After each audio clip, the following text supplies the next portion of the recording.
Despite what Sam Ellinger may yell through your television, Texas football is not back. Longhorn Nation, we're back!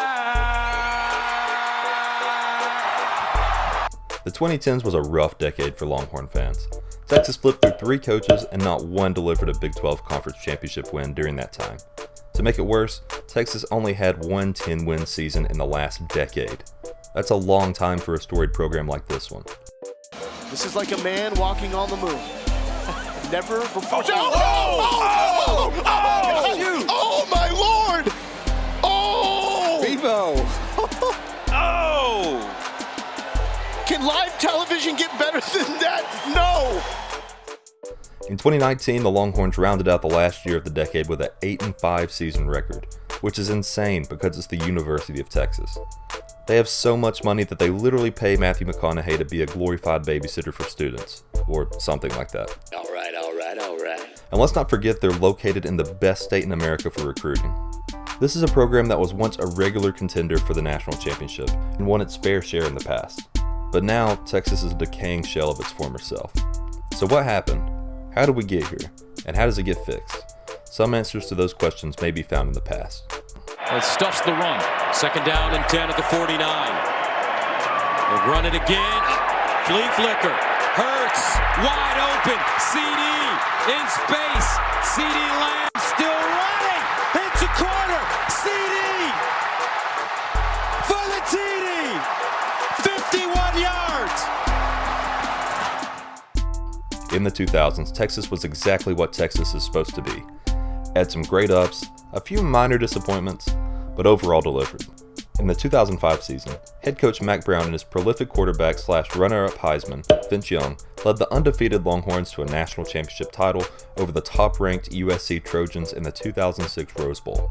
In 2009, Texas was back in the spotlight again. After going undefeated in the regular season behind another talented quarterback in Colt McCoy, who also happened to be a Heisman runner-up, the Longhorns were back at the Rose Bowl to battle Alabama and its Heisman-winning running back Mark Ingram for a national title. This is how the decade began for Texas, with a BCS national championship appearance on January 7, 2010. Mack Brown and the Longhorns were riding high, and nothing could bring them down. Until a nasty Alabama defense did. On the 5th play of Texas's first drive, Colt McCoy took a seemingly tough but not unusual hit when running an option play. But the Alabama defender Marcel Darius must have hit him just right, because McCoy suffered a pinched nerve in his shoulder. McCoy was rolled out thereafter, and Texas lost the hard-fought game 37-21. Losing a national championship sucks, especially in such a helpless way without your starting quarterback. But it's not the end of the world. You're still the 2nd best team in the nation, and there is absolutely nothing to worry about. Except there is, because Texas goes 5-7 the next year. Yeah, that's right. Texas went from an undefeated regular season in 2009 to an atrocious 5-7 in 2010. The Longhorns were literally just playing for a national championship. Fast forward a year and they aren't even bowl eligible. It was the worst season since 1997. So how did this happen? Well, one dilemma was Texas moved on from Colt McCoy to a younger quarterback squad. Much anticipated recruit Garrett Gilbert was just a sophomore, and Colt's younger brother Case was just a freshman. Perhaps the most prominent problem with the team, though, was a lack of identity. Coach Brown decided to flip the script offensively in 2010. Instead of maintaining a strong spread offense, Brown opted to put more emphasis on the running game. This change made Texas an entirely different team, and Brown had difficulty adjusting to his own changes. Defense became less of a focus for Brown as well, and it also suffered. Suddenly, Texas was scoring less and allowing more points to be scored on them. This is a trend that plagued the remainder of the Brown era.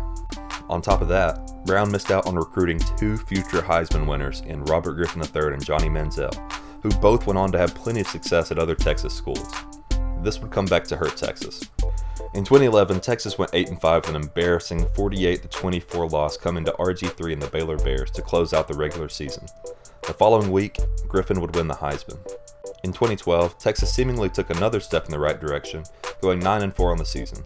Unfortunately, all 4 losses came in Big 12 play, still keeping Texas from being close to a legitimate contender in the conference.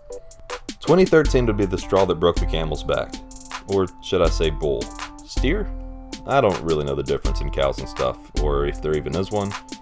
But whatever. Look, it doesn't matter. What matters is Texas went 8-5, and everyone was angry. Following a 30-7 bowl loss to Oregon, Mack Brown resigned after 16 seasons with the Longhorns. Charlie Strong, who had a few good seasons at Louisville prior, was chosen to take the reins of Texas football. This turned out to be a bust. In 2014, Texas went 6-7, and in 2015 and 16, the Longhorns finished 5-7. The lowest point of Strong's tenure came in an overtime loss to Kansas in 2016, a Kansas team that won only one other game that season. So yeah, they gave Strong the boot after that, obviously. In 2017, Texas scooped up Tom Herman from the University of Texas to rebuild the now pitiful program. Herman had been wildly successful in his 2 years at Houston and was expected to be the boost of energy that the Longhorns needed. He was already familiar with recruiting in the state and was somewhat proven as a head coach. In 2017, Herman got Texas back to bowl eligibility and finished the year 7-6. In 2018, the new coach brought Texas its first and only 10-win year of the 2010s, following a 28-21 Sugar Bowl upset over the number 5 Georgia Bulldogs. This is when we were all fooled. This is the moment we all thought Texas was back. Then, 2019 happened. McConaughey was hired as the Minister of Culture or something, and Texas lost a hard-fought shootout to LSU, and a weak Texas defense was therefore exposed. A few weeks later, Texas fell to Oklahoma in the Red River Showdown. After this, Texas seemingly gave up and the wheels came off. Texas lost 3 of its remaining 6 regular season games and finished the decade off with a lousy 8-5 record after the bowl win over Utah, who is my pick for the most overrated team of 2019. Now the man dubbed the savior of Texas football is having his job called for by some of the more extreme fans. Yeah, it's ridiculous, I know. So what's the issue? Why has Texas been so pathetic this past decade? I mean, I wish I could blame it all on McConaughey, but that wouldn't really make any sense at all. Honestly, Texas just doesn't know how to win. Not consistently, anyway. Let me explain what I mean by that. It started with Brown. Changing an offensive and defensive philosophy that had proven to work in the past was a bad choice. I know he did it to try and fit the young quarterbacks, but it just wasn't executed well. He should have stuck with what he was comfortable with. When it became apparent that the veteran coach Mark Brown wasn't working out anymore, Texas went the other direction. Instead of hiring another older, veteran coach, Texas began hiring fresh, largely inexperienced names and expected them to perform as if they are experienced. That's usually not a recipe for success, obviously. There are plenty of exceptions, but the big-name programs often hire proven guys for a reason. These new coaches, like Strong and Herman, aren't given time to grow at a place like Texas.